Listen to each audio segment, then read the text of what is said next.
साहब मैं अपने वालिद की जेब से पैसे निकालता हूँ अपनी जायज़ चीज़ों को पूरा करने के लिए, तो क्या वो चीज़ें मेरे लिए हराम तो नहीं है, लेकिन सा हो जाते हैं? बिल्कुल हराम है, नाजायज़ है।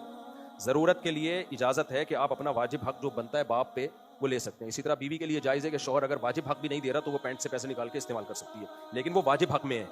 और वाजिब हक क्या है? खाना पीना बेसिक मिल रहा हो बस। तो अगर आपको घर में बेसिक खाना पीना मिल रहा है तो फिर आप ना औरत शौहर की जेब से पैंट से पैसे निकाल सकती है और ना बेटा जो है बाप की जेब से पैसे निकाल सकता है। अब खवातीन इस पे कहती हैं लो वाजिब हक के अलावा भी तो खर्चे होते हैं, तो फिर उसमें शौहर को मनाया जाए, कुछ समझाया जाए। नहीं खर्च कर रहा, मेरा बयान सुना दें जो बीवी पे खर्च करने के फजाइल मौलाना तारिक मिल साहब का सुना दें। हदीसों में बहुत कुछ है ये कि खर्च करोगे अल्लाह तुम्हें भी खिलाएगा। उस कमबख्त को इस तरह से सीधा करने की कोशिश की जाए। ये नहीं होगा कि वो सीधा नहीं हो रहा तो आप चोर बन जाओ पैंटें, क्योंकि इससे चोरी की आदत पड़ती है। हाँ, अगर बेसिक ही नहीं मिल रहा, बिल्कुल ही खाने पीने से जा रहे हैं, तो हजरत हिंदा को नबी ने इजाजत दी थी कि आप चुपके से शौहर से पैसे ले लिया करो। मेरे भाई, अब्बा के पैसे चोरी करना छोड़ दो, तुम भी अब्बा बनोगे किसी दिन। फिर जब वो देखेगा ना कि मेरे अब्बा दादा की पैंट से पैसे चोरी करते थे, तो तुम्हारा बच्चा भी तुम्हारी पैंट से चोरी करेगा, बल्कि एक दिन पैंट ही चोरी करके ले जाएगा वो। मेरा सवाल ये कि अपने वालिद से जब पैसे ये हो गया, अच्छा जब पैसे मांगते हो तो कहते हैं कल तो दिए थे, हालांकि उसको 4-5 दिन हो चुके होते हैं। तो मेरा दिल करता है कि मैं अपने वालिद के लिए कुछ अच्छा खाने को ले आऊं, तो क्या अगर मैं उनकी जेब से पैसे निकाल कर? गलत है यार। बाप ने घर दे दिया, नाम दे दिया, बहुत है बस। जो इजाफी दे रहा है गरीबी है। पहले जमाने में यार कैसे मेरे वालिद साहब जब शाम को ऑफिस से घर आते 2 रेवड़ियां लेके आते थे। जब भी आते 2 रेवड़ियां उनके हाथ में होती थी, लंबी लंबी। हमें इंतजार में बैठे होते थे, अब्बू आ रहे हैं। मैं छोटा था इसलिए तो मेरे लिए लाते थे, बाकी तो बड़े हो गए थे, तो वो हमें अब तक याद है। तो उन रेवड़ियों से बच्चे खुश हो जाते थे। आज के बच्चे वक्तों को हवस तो देखो, हवस तो देखो, इनको ये भी चाहिए, उनको वो भी चाहिए। हमें वही यादें रह गई कि यार हमारे लिए 2 रेवड़ियां लाते थे। बाकी क्या है, जो बेसिक जिम्मेदारी है उन्होंने हमारे लिए पूरी की। घर दिया हमें, मैं जब मदरसे गया तो मेरी अलग से पॉकेट मनी उन्होंने मुतय्यन कर दी।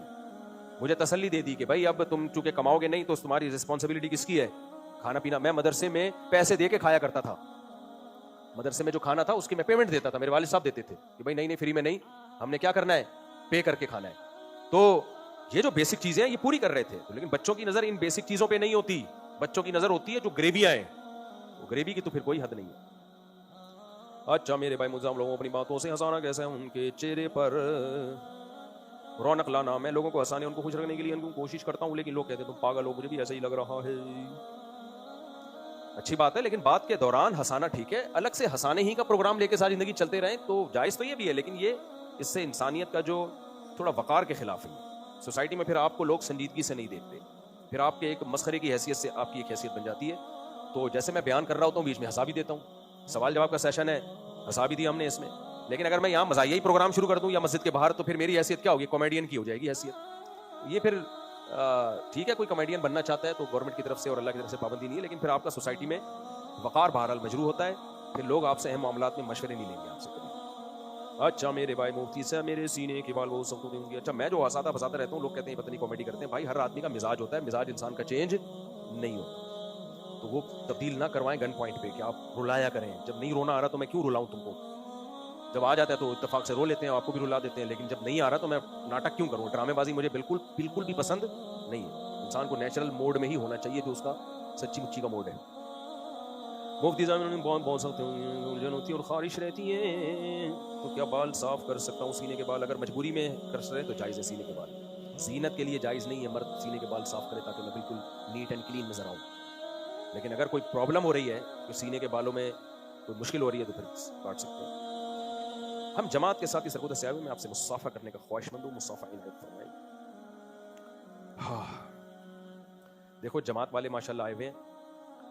पहले दिन जमात आई, अच्छा जमातें यहाँ बहुत आती हैं, कोई जापान से आ रही है, कोई पेशावर से, कोई कोयटा से, कोई लाहौर से, कोई खानेवाल से। एक जमात जाएगी, दूसरी आएगी। माशाल्लाह हमारी मस्जिद की बरकत है, ये जमातें आ रही हैं। अच्छा जो जमात आती है वो समझती है हम पहली दफ़ा मुफ्ती साहब की मस्जिद में जा रहे हैं, और मुफ्ती साहब भी पहली दफ़ा किसी जमात से मुफ्ती साहब का टाकरा हो रहा है। लिहाजा वो बेचारे मुझ जैसे नालायक से मोहब्बत में ये उम्मीद रखते हैं कि मैं अब हर एक से अच्छी तरह मिलूंगा, बैठूंगा। भाई पिछली वाली के साथ बैठ चुका हूँ, वो जाती है, फिर दूसरी आ गई, फिर तीसरी आ गई, फिर चौथी आ गई, फिर पांचवी आ गई। मेरा तो प्रोग्राम बढ़ गया। तो अब जमात गई थी, अब एक नई जमात आई, तो मैंने देखा इतने सारे लोग हैं ना, जैसे आए मुझे देख रहे हैं, यूं यूं घूर घूर के वो मुझे देख रहे, मैं उधर देखना शुरू हो गया। फिर वो उधर से घूम के मैंने इधर से टन मारा। 2 दिन से मैं डॉच दे रहा हूं और मैं कह रहा हूं भी बैठूंगा, मैं बैठूंगा इंशाल्लाह। अब कल क्या हुआ, मैं भाग रहा हूं, 3-4 जमात के साथी मेरे पीछे पीछे भाग रहे हैं। तो मैंने उनसे कहा मुफ्ती तारिक मसूद को पकड़ना मुमकिन ही नहीं, नामुमकिन है। 21 मुल्कों की पुलिस मुझे तलाश कर रही है। मैंने कहा आसान नहीं है भाई। तो मैं यूं यूं यूं वो पीछे पीछे भाग रहे होते, मैं ऐसे निकला, वजू खाने से टन मारा, यही चल रहा है खेल। फिर वो अकेले नहीं है, मस्जिद में और 20 लोग आ रहे होते हैं, सफ में मुझे घूर घूर के देख रहे होते हैं, नमाज के बाद हमला करेंगे। तो मैं यहां से टन मारा। मेरा जब घर से बाहर निकलता हूं मेरी जिंदगी इसी तरह गुजर रही होती है। उधर जा रहा हूं, उधर से कोई बाइक पे आके मुझे घूर के देख रहा होता है, मैं इधर गली में उड़ जाता हूं। तो यही है डॉच हॉकी, नहीं होती यूं यहां से टन मारा, इधर से अंडा मोड़ से निकले, इधर से दाएं से निकले, यही है मेरी जिंदगी। सही है, इंजॉय कर रहा हूं मैं। अगर मैं इस तरह ना करूं तो उधर से बाइक पे कोई आ रहा है, सलाम कर, रुकेगा, सेल्फी ली, फिर आगे से रिक्शे वाले ने टन मारा, सलाम किया, सेल्फी ली, घर पहुंचने पहुंचने में घंटा लग गया। मस्जिद में आए नमाज के बाद, फिर उससे सेल्फी, उससे मुसाफा, उससे सेल्फी, उससे मुसाफा। हम जैसे नालायकों को अल्लाह ने पता नहीं, बस अल्लाह ने इज्जत दे दी, अल्लाह खैर करे। तो बेइज्जती भी हुई है ठीक ठाक तरीके से। जो मुखालिफ हैं वो तो जान के दुश्मन बने हुए। तो अब मेरे लिए मेरे भाई इसको मैनेज करना आसान काम नहीं है। जामिया रशीद में भी ऐसा ही होता है। जोहर पढ़ के निकला, कुछ नमाजी निकल रहे हैं, उन्होंने मुझे देखा, वहां आए, उधर से एक दिन तो मैंने अभी 3-4 दिन पुरानी बात है, मैं जोहर पढ़ के निकल के जो चमन है ना जामिया रशीद का, वहां बैठ जाने लगा था, देखा 4 आदमी वहां से आ रहे हैं। एकदम मैं यूं घुमाऊं, यूं हाथ रख के कि मुझे पहचान न ले, यूं टन मारा। मैं वहां के दारुल इफ्ता में घुसा, देखा अंदर एक टीम सर्वे के लिए आई हुई है। जैसे ही उनकी मुझ पर नजर पड़ी, यूं टन मारा मैंने, यूं टन मार के बाहर निकला। आगे से 5 आदमी आ रहे थे, फिर यहां से टन मारा ऐसे। ये 2 हाथ मैंने रख लिए इधर पकड़े। इधर से कोई आ रहा था, यूं पर्दा किया, यहां गए, देखा वहां से भी आ रहा है, यूं किया, इस गली में टन मारा। इस तरह डॉज देते देते मैं कमरा जामिया रशीद में मैंने बना लिया है, यानी जामिया नहीं मुझे दे दिया है कि अगर वहां मेहमान ना हो, मेहमान हो तो वो कमरा भी नहीं होता मेरे पास। फिर बैतुल खला के अलावा मेरे पास कोई रास्ता नहीं होता। मैं तसल्ली से बैठता हूं बैतुल खला में, तो बाहर की खबरें ले रहा होता हूं कोई है या नहीं है। तो इस तरह टन मार मार के, तो मैं तो बहुत ही नालायक आदमी हूं। मसला यह है कि जो जाहिर है सोशल मीडिया पे आता है, हम जैसे नालायक भी मशहूर हो जाते हैं। जब सही बड़े बड़े उलमा आ नहीं रहे हैं तो हम जैसे नालायक ही फिर आगे आएंगे। तो ये हमारा कमाल नहीं है, ये बड़े लोगों के ना आने का के साइड इफेक्ट हैं कि हम जैसे नालायक मार्केट में मशहूर हो गए। तो अब उसके साइड इफेक्ट बहुत ज्यादा हो रहे हैं। तो इसलिए मैं तबलीग वालों से माजरत चाहता हूं, आप लोग आए हुए, मैं बैठूंगा जरूर इंशाल्लाह, लेकिन अपने हिसाब से बैठूंगा, टाइम दूंगा इंशाल्लाह। हमारे लिए भी तो सादत की बात है यार, इतने नेक लोगों की जियारत, और गिलगित से जमात आई हुई है। फिर वो कह रहे तुम गिलगित से आए हैं भाई, तू थोड़े दिन पहले जापान से आए हुए थे, तो गिलगित तो यहीं का है, तो बैठेंगे इंशाल्लाह। लेकिन इनको बहुत डॉच दी है मैंने, इनको बहुत थका है मैंने। 4 उधर से भाग रहे होते हैं, मैं इधर से टन मारता हूँ, उधर से भाग रहे होते हैं, इधर से निकल जाता हूँ मैं। तो ये भी कह रहे हैं यार ये बंदा पकड़ाई में क्यों नहीं आ रहा। घर में भी यही है, घर में जाओ, घर वाले फिर कोई ना कोई काम जिम्मे लगाते हैं, वहां से टन मारा, बाहर निकले, अंडे लेते आओ, ये फलाना करो, ढिमकाना करो, इसी में से।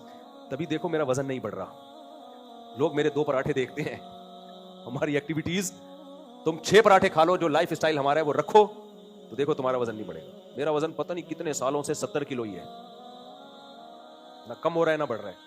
अच्छा चलिए अली भाई, आजकल ऐसी बुराइयां चल रही हैं कि मैं बहुत मोटा, लोग कहते हैं कि मजा हो जाएगा।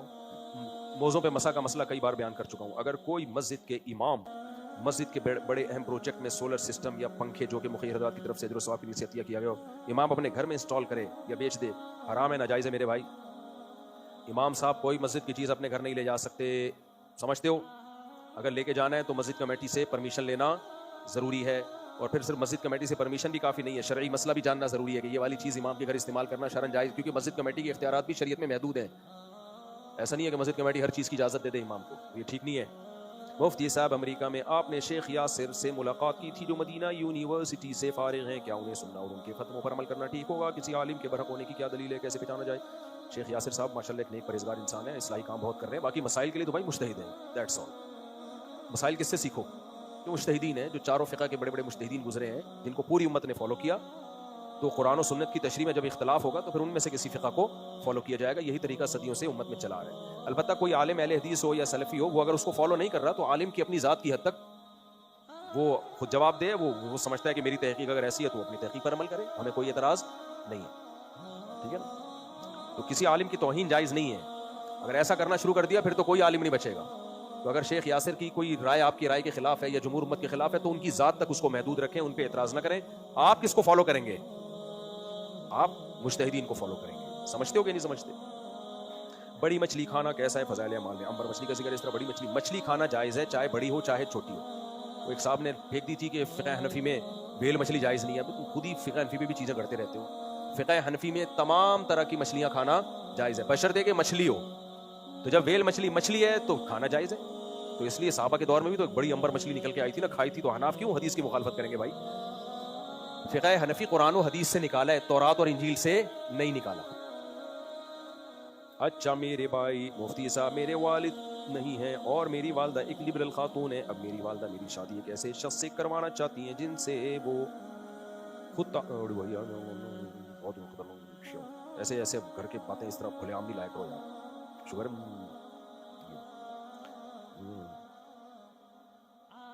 ये सवाल दारुल-इफ्ता में जमा करा दें। ऐसे कोई पर्सनल नौयत के जो सवाल होते हैं हया के खिलाफ होते हैं, वो यहाँ दारुल-इफ्ता है, वहाँ सवाल लिख के फ़ोन नंबर डाल के जमा करा दें। रिटर्न में स्टैम्प के साथ, मोहर के साथ जवाब मिल जाएगा इंशाअल्लाह। मुफ्ती साहब, मैं गुजरांवाला से स्पेशल आपसे मिलने के लिए आया हूँ। कहाँ है? कहाँ है गुजरांवाला वाले? जल्दी आओ, जल्दी जल्दी आओ।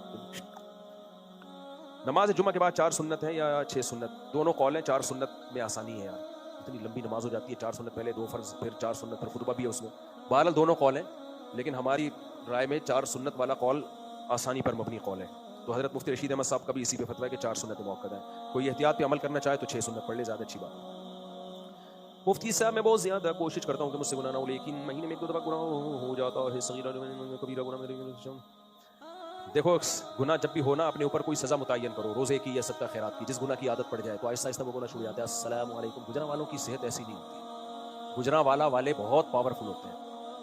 घर का खाना खा के भी गुजरांवालों वालों की ये खैर, आप गुजरांवाला वालों के लिए एक अफसोस का मकाम है। अल्लाह आपको खुश रखे। वहीं कर लेना, वहाँ बैठ के कर ले सवाल।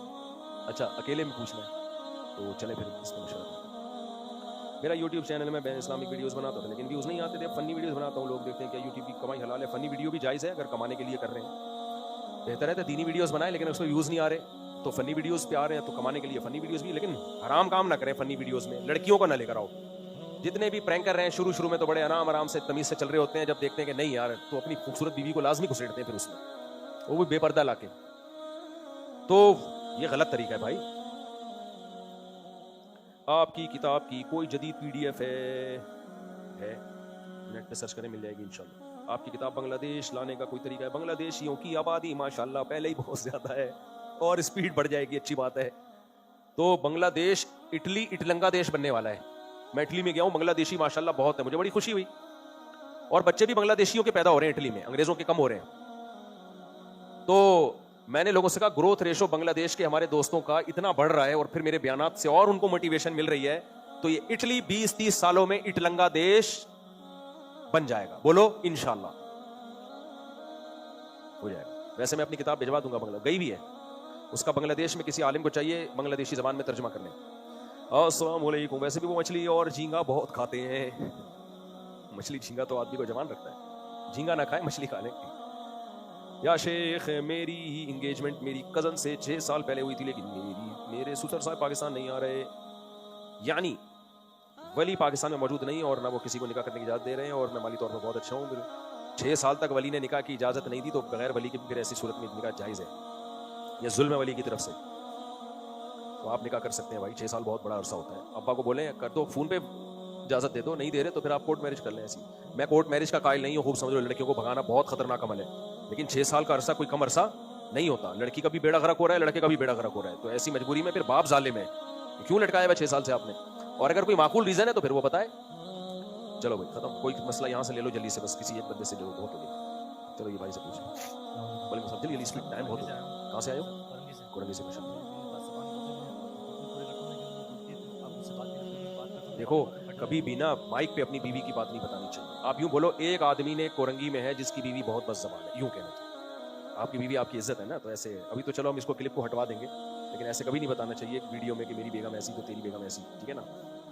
तो आप यूं बोलते ना, एक आदमी उसकी बीवी बहुत ज़बान है, तंग करती है। सबकी बीवियां नॉर्मली ऐसे ही कर रही होती, तो कौन इजाजत देता है दूसरी? आप किसी की बीवी होते आप भी नहीं इजाजत देते, अल्लाह के बंदे, तो नॉर्मल है, तो सब जगह ऐसे ही होता है। नई बात लाओ मार्केट में है,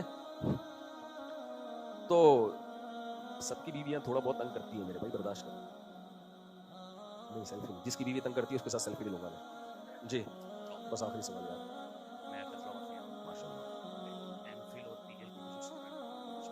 मैं आपसे डिस्कस करूंगा जी। लेकिन कुछ लंबा हो जाएगा, अगर आप कहते हो तो हाँ भिजवा दें तो अच्छा, रिटर्न में लिख के दे दें। अच्छा, तो वो ये है कि टीचर की तरफ से बहुत टॉर्चर, अच्छा, जो डैडे बनते हैं वो फेक होते हैं। हाँ, और इसमें इंसानियत की एमफिल और PhD पीएचडी के? अच्छा। एग्रीकल्चर। मैं खुद कतर में हूँ, नहीं, जो पीएचडी में अभी जो थीसिस वगैरह लिखते हैं रिसर्च करके, तो वो भी फेक होते हैं? 90% ज़्यादा। अच्छा। अब इससे इमेजिन करें कि मेटल्स निकालने हैं प्लांट में से, सीरियल फ्लोर से, तो वो ज़्यादातर उसमें से कार्सिनोजेनिक एजेंट होते हैं। तो फैसलाबाद में कोई ऐसी मशीन ही नहीं है जो मेटल को डिटेक्ट करे। अच्छा। एप्लीकेशन रिसर्च आ रही है, उसमें सारा का सारा डाटा नहीं। देखें, ये तो गवर्नमेंट के किसी इदारे में जाके कंप्लेन करें ना, ये तो हुकूमत का काम है, यूनिवर्सिटियों का काम है कि वो अपने निज़ाम को ठीक करें। हाँ जी, ये बात है, लेकिन मैं ये कह रहा हूँ कि उनका इससे डिप्रेशन बढ़ रहा है कि टीचर की तरफ से प्रेशराइज किया जा रहा जी है। मैं क्या कर सकता हूँ, निज़ाम को ठीक करने की ज़रूरत है। कि ये बाहर जाएं पढ़ने के लिए। ये मसला मैं आपको डिटेल में बता सकता हूँ, आप उसमें चाहता हूँ कि डिटेल से बात करें। ठीक है, आप फिर रिटर्न में लिख के दे दें, तो उस पर हमसे जो हो सकेगा हम व्हाट्सएप नंबर जो है ना, पिछले एक हफ्ते ये व्हाट्सएप पे नहीं दें, व्हाट्सएप पे तो बहुत रश होता है, तहरीरी कागज़ पे लिख के जमा करा दें, तो फैसला बात पोस्ट कर दें इस एड्रेस पे, TCS कर दें।